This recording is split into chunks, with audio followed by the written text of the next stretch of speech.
Alright, so I just left the busiest section of Pooler over there by the outlets, all the shopping and all that stuff. I've been driving for about 6 minutes, and I'm down here to Highway 16, Interstate 16, which is, go eastbound, you go straight into Savannah, towards Base, towards Hunter, all that good stuff. Yeah, you go westbound, and it takes you towards Atlanta. Right, 16 runs you towards Atlanta. There's like nothing in between there.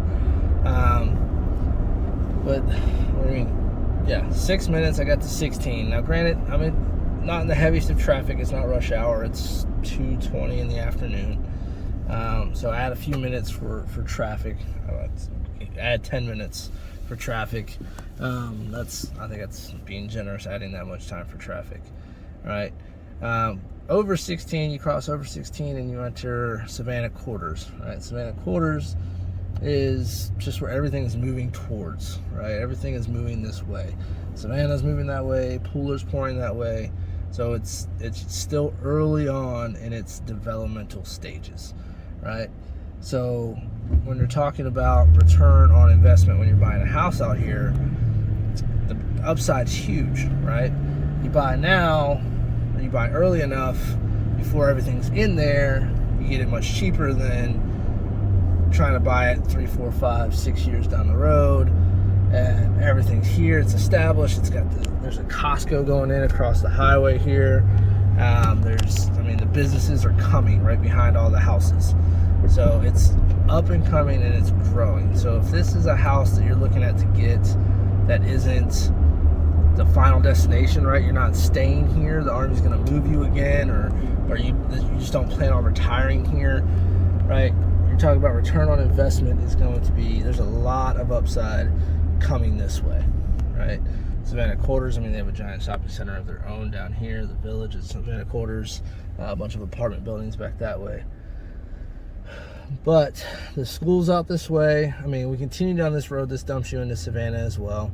It's going to turns into Guaco Road, which is the south side of Savannah. Then you got a short hop over to 204, which puts you on Abercorn, again, south side of Savannah.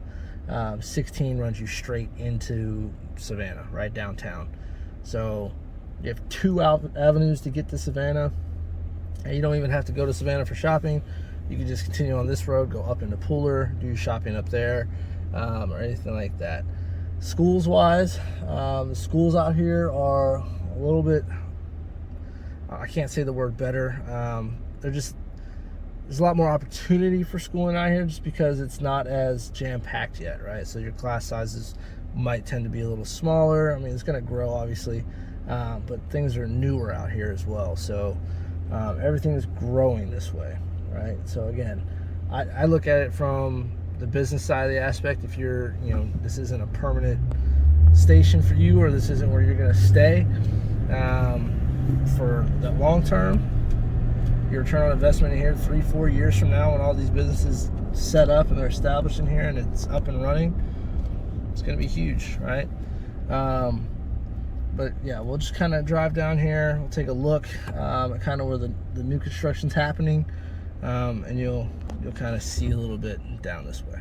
Here, just in case you want me to send it to you, you'll have it. This house right here, just in case you want me to send it to you, you'll have it. Alright, so pulling off of the main road that connected us to 16, and if you take it down further, it goes to the south side of Savannah. We enter into the neighborhoods, right? So there's a bunch of different neighborhoods. You got Hamilton Grove up here on your right. You've got Blakely Commons, which is just a commons area. I think that's where they do like events and things like that. Maybe even, I think it's an assisted living home. So there's that, right? And then you've got your drive back in here, but this is a long enough drive back in here that you're tucked away from all the noise and hustle and bustle. So you've got your trees on your right, trees on the left, median down the middle, obviously. You got some street lights, so you got the sidewalk, so it's not uncommon when I come through here, if I'm up this way on like a weekend and things, doing other showings for different clients, I'll see people walking their dogs, walking with their kids, biking, out and about, exercising, and just tons of activity back in here. with these neighborhoods here, they're at it's whatever neighborhood at Savannah Quarters, or by Savannah Quarters or whatever. So you have your HOA fees for your neighborhood that pay for maintenance, lawn care, your lights, your sidewalks, any amenities that particular neighborhood has. But you also have the ability to pay your yearly fee for Savannah Quarters, which comes with its own perks as well, for like different festivals that they hold, different wine tastings, different food tastings and things like that they have.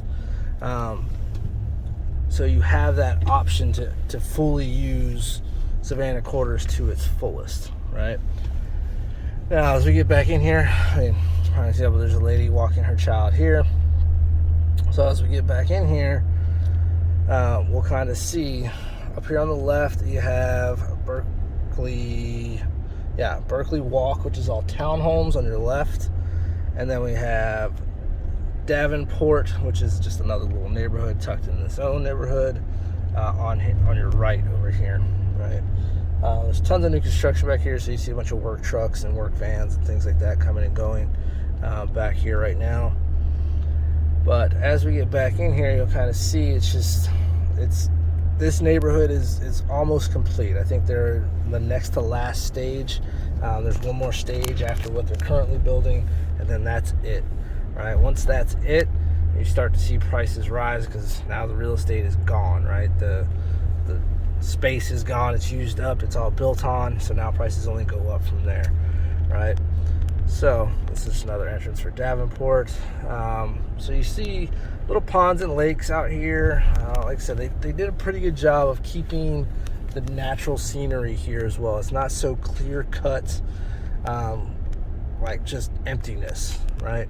Now, in between the houses, they don't have massive trees or anything like that, but the neighborhood itself has it on the outside, which when you're talking about having trees in your yard, that kind of thing, you don't want to have a bunch of trees in your yard. If a storm comes through, knocks trees down, hits the house, that kind of thing. So you don't have that issue, but you have something to look at around the surrounding areas, right?